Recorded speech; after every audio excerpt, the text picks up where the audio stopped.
عمران خان نے ایک ٹویٹ کیا اور کہا کہ مجھے اپنے بیٹوں کی یاد آ رہی ہے، لیکن اس شخص نے یہ نہیں سوچا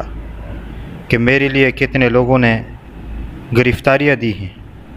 اور کتنے لوگ جو ہے وہ قید و بند میں گرفتار ہیں، لیکن یہ شخص اپنے لیے سب کچھ کر سکتا ہے اور کسی کی پرواہ نہیں کرتا۔ تو اس کو چاہیے تھا کہ عوام کے نوجوان جو گرفتار ہے ان کے لیے کچھ کرتا، نہیں یہ شخص تکبر میں اس حد تک بڑھ چکا ہے کہ اس کو سب کچھ نیچ نظر آتا ہے۔ تو خدا را قوم سے گزارش ہے کہ اس سے اپنے آپ کو دور رکھیں، اور جو ہو گیا سو وہ ہو گیا، آئندہ کے لیے اپنے آپ کو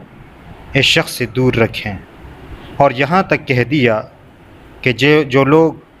اس کام میں ملوث تھے ان کا میرے سے کوئی تعلق نہیں ہے۔